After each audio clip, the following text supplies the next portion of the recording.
Index के लिए तो कम से कम खराब हो सकता है पॉसिबली। और दूसरा चीज था एक क्लासिकल HDFC बैंक का 20 डे रिवर्सल, वो आई थिंक बैंक निफ्टी पे काम कर गया। और तीसरी चीज ये थी कि क्लोजिंग में और उससे थोड़ा सा पहले क्रूड 91.10 का क्लोजिंग तक आते आते 92.40 हो गया था, बाकी उसने अपना काम पूरा कर दिया। कल आशीष, मेरी अप्रोच यही थी कि 44,040 तक तो ठीक है, since it was expiry day, हम शॉर्ट नहीं कर सकते, लेकिन अगर ये ब्रीच हो तो शॉर्ट करने में परहेज मत कीजिएगा। और इवन कैरी डेटा में दिक्कत थी। अब मैं आज की डेटा को अप्रोच करता हूं। FIs के स्टैट्स को अगर आप देखें तो उनकी तरफ से कल पूरी पुरजोर तरीके से सेलिंग आई और कल उन्होंने इंडेक्स पे और स्टॉक फ्यूचर्स पे शॉर्ट्स पे कैपिटलाइज किया। 1831 करोड़ रुपए की सेलिंग थी, 1400 करोड़ रुपए की DIs की बैंक थी, 385 करोड़ रुपए का उन्होंने शॉर्ट किया। इंडेक्स 14,000 कॉन्ट्रैक्ट शॉर्ट, और ये मेजर शॉर्ट बैंक निफ्टी में है आशीष। स्टॉक फ्यूचर्स में करीब 1500 करोड़ रुपए की सेलिंग और 23,000 कॉन्ट्रैक्ट शॉर्ट काफी शॉर्टिंग हुई है। और इनफैक्ट बैंक में और निफ्टी IT यानी IT स्टॉक्स में सब में काफी शॉर्टिंग हुई है। कल आप TCS का देखिए क्या, अगर आप देखें सूरत हाल था, तो डेटा बहुत कमजोर है।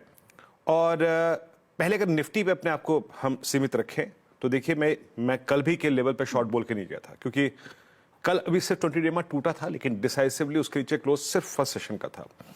तो मेरी अप्रोच क्या रहेगी, देखिए यहां पर तो मैं शॉर्ट नहीं था तो मैं कुछ कह नहीं सकता क्योंकि गैप डाउन हो रहा है, बट कॉल राइटर्स आशीष 19,800 पे ही हैं बड़े वाले और बहुत स्ट्रॉन्ग, और उसके नीचे 700 पे भी कल काफी स्ट्रॉन्ग कॉल राइटिंग हुई है। बट बड़ा call writer since expiry day वो खड़ा है 19,800 पे।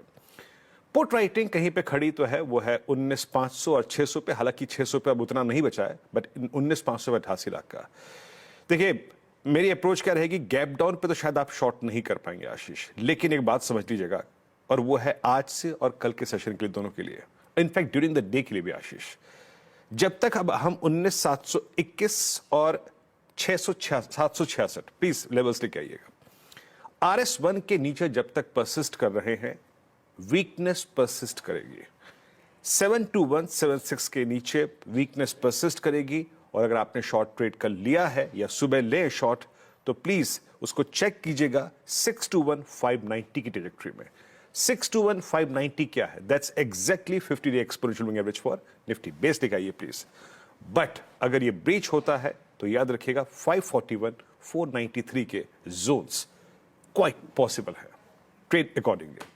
निफ्टी बैंक क्लोज कल किसके नीचे आया, क्लोज आया कल 100 डेमा के नीचे, क्लोज आया कल 44,000 के पुट राइटर के नीचे, क्लोज आया कल डे लो पर।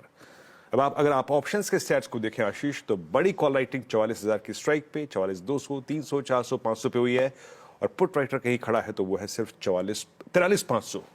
और एक और चीज, 43,237 पर अब निफ्टी बैंक का 200 डे एक्सपोनेंशियल मूविंग एवरेज है। तो अप्रोच क्या है, कल के शॉर्ट है तो प्लीज याद रखिएगा बेस 1 के आसपास एक बार उस शॉर्ट ट्रेड को इस गैप डाउन के बाद चेक कीजिएगा। 43,710, 43,540 यहां से कवरिंग आ सकती है क्योंकि वो एक ऑप्शन राइटर्स का जोन है। बट अगर ये वॉलेट होता है तो आशीष 43,237 200 डे एक्सपोनेंशियल मूविंग एवरेज का जोन खुला हुआ है। और एक और चीज, रेजिस्टेंस 1 44,050, इसके नीचे अब बैंक निफ्टी में वीकनेस परसिस्ट करेगी। तो ये लेवल अगर आप सेल और राइज कर रहे हैं, क्रूड में स्ट्रेंथ है तो आपके लिए काम करेगा, इसके नीचे वीकनेस परसिस्ट करेगी आशीष। ये है